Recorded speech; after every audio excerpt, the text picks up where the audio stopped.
Hey, it's another of Tai Lopez's 67 steps. This is step 3. Now this step, I gotta turn around, I just realized.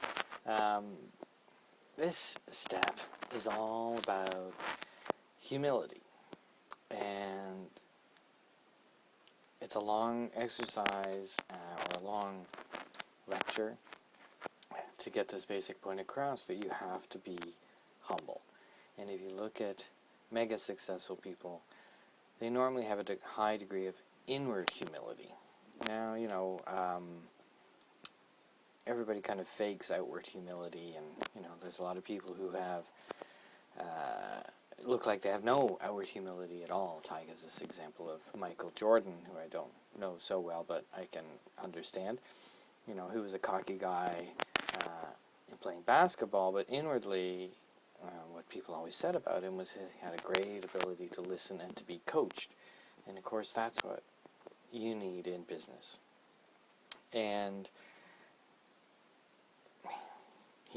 Tai goes through some other examples of humility. Of course, the great one being Sam Walton. Sam Walton's book, Made in America, I've read that book.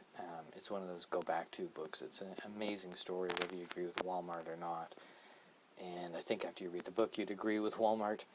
But, how he created that company by stealing ideas from everybody, from retail, looking at what his competitors did obsessively. Tai gives this story about Sam Walton in Brazil, which is maybe slightly apocryphal. But,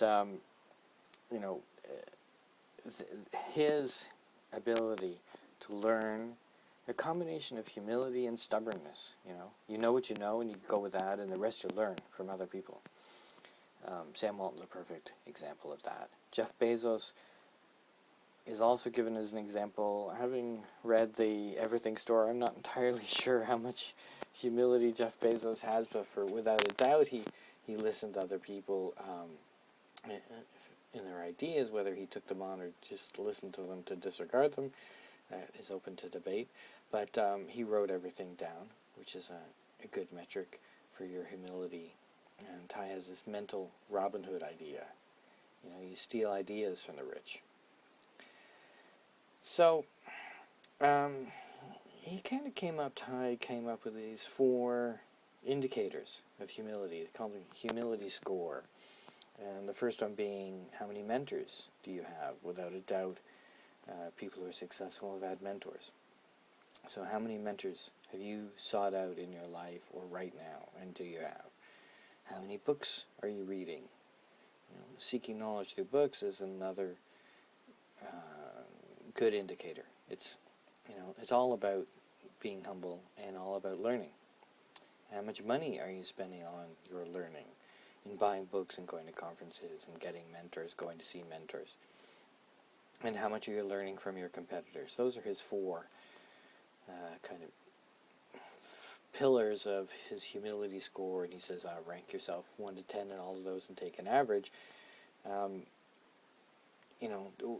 That's an exercise to make you aware that basically you're not being very humble at all. And, we live in this world full of down-and-out people who have an immense amount of pride and bravado. And one of the things he touches on is, how did that come about? And he quotes again, Tai's a great one for quotes Freud, life is full of hardship and disappointment. And we end up getting caught up in diversions and substitutions and intoxications, he says, drinking coffee. And perhaps that when we've been humble in the past, we've been taken advantage of or made fun of. And you have to overcome that embarrassment, those fears of being humble, of showing humility. But it's not about the outwardness, it's not the public face that you give. It doesn't have to be oh, please, I don't know anything, blah, blah, blah. We're talking about the inward humility, or the humility, of course, that you show to your mentors or people who are coaching you. But it says inward humility of knowing that you don't know everything.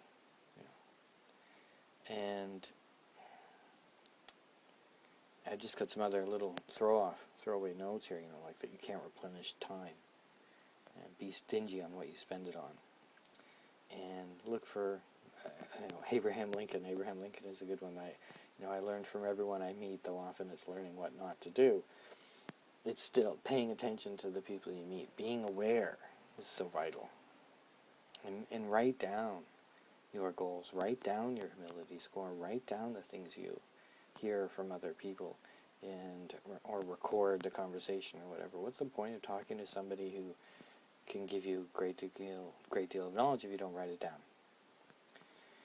So I'm just going to look over and see, he's got, again, the Dalai Lama's 3 levels of listening, which is, listening, comprehending, and instinctual adoption of what you've listened to. And that only happens through repetition, in my experience. I'm learning Japanese, as here I am in Japan. And through repetition, through an SRS, which is a spatial repetition software, I found the best way to learn vocabulary for sure. So, yeah, you have to learn. And so his question was, this is a bit long. So this question is, what's the number one area that you've not been humble enough in Tai's 4 pillars of health, wealth, love, and happiness? What's that number one area that you have not sought out the people, the books, spent the money, and learned from your competitors? What's the one area? Anyway, that's step number 3.